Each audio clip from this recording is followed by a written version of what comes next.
Adong aktres, eksena sa pinaka-aabang drama series. World-class Pinay model beauty queen may hamon sa mga bagong modelo. Gwapong aktor, magpapakasal na? Yan at mas marami pang intriga. Dito lang yan sa Juicy. Good morning mga kapatid!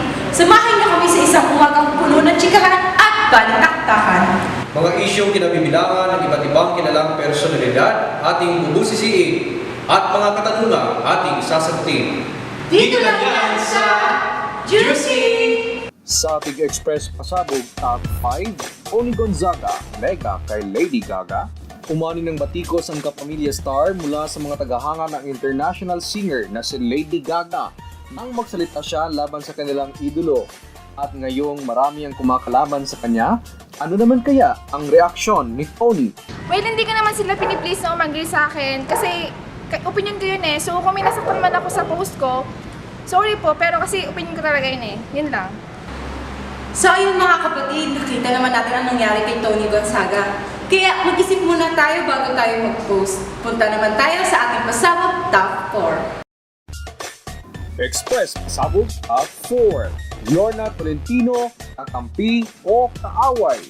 Ngayon pa lang ay kabado na raw ang buong grupo ng Valiente sa pagpasok ng Grand Slam Best Actress sa kanilang programa. Ano nga ba ang masasabi mo na nakaramdam daw ng pressure ang iyong mga kasamahan? As much as possible, ayoko rin naman ng sampalan scene. Ayoko magpasampal, ayoko rin namang manampal. So, kung pwedeng dayain na lang sana. Pero gusto kasi ng Direk Joel Lambangan mas makatotohanan. So go, yun na lang. Kakampi man o kaaway, siguradong makakaasa ang ating mga kapatid na lalong mag-iinit ang mga tagpo sa inaabangang primetime serye ng Kapatid Network sa pagdating ng nag-iisang Lorna Tolentino. Kaya patuloy na tumutok sa Valiente. Dito lang yan sa TV5. Naku naman Alex, kaya kang kabado itong buong cast ng Valiente nang mabalitaan nilang papasok na si Lorna Tolentino. Paano ba naman hindi sila kakabahan? Isa sa pinakatalentadong aktres sa Pilipinas ay si Miss Lorna Tolentino. Kahit ako din naman ay talagang kakabahan talaga. Ayan mga kapatid, talagang kaabang-abang itong drama series Valiente na to. Abangan niyo si Mila Arden, nagagampanan ni Miss Lorna Tolentino.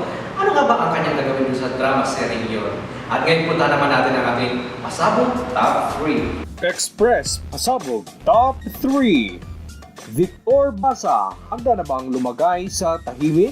Kamakailan lang ay pumutok ang balitang nagpakasana sa ibang bansa ang extreme makeover host na si Divine Lee at ang kanyang longtime boyfriend na si Victor Basa. Pero agad naman itong tinabulaanan ng dalaga. Kaya naman nang namataan namin si Victor sa isang event, agad namin siyang tinanong kung kailan ba talaga tutuloy ang kasalan.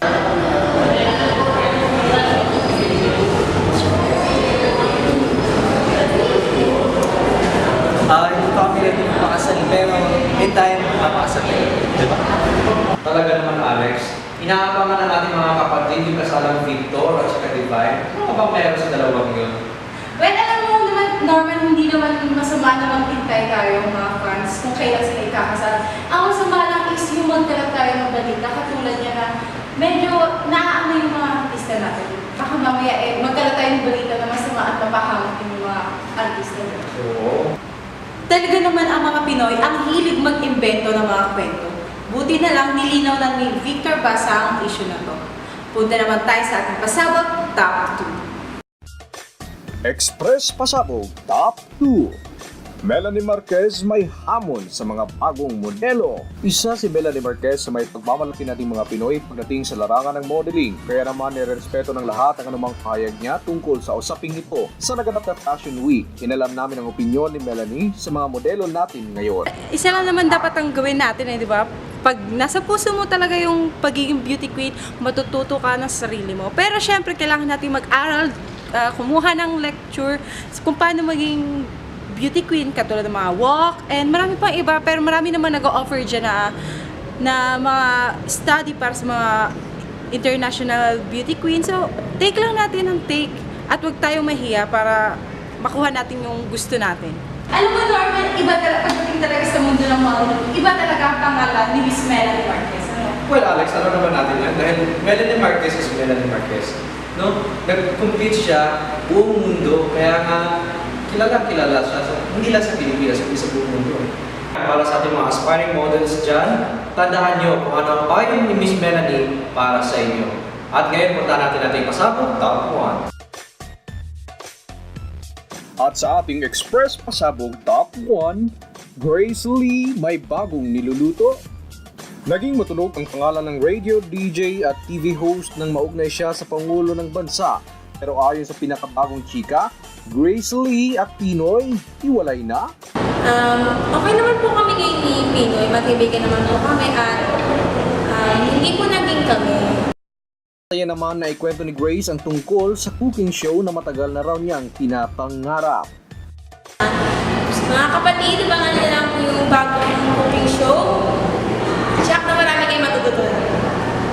Alam mo naman Alex, kahit nakugot yung ligawang Grace Lee at saka Pinoy, pero ito naman ngayon, may bago naman siyang show na niluluto ngayon, di ba? Kaya nga, Norman, iba talaga pagka mabait ka, magandang kaloob mo. Pagkatapos mawala mo yung unang blessing, may parating yung bagong blessing. Mabait talaga ang Diyos mo. Oo, may tama ka dyan. At yan mga kapatid, natapos na naman ang isang umagang puno ng chikahan at chismisa. Mga revelasyong inaabangan at mga isyong natuldugan. Dito lang yan sa Juicy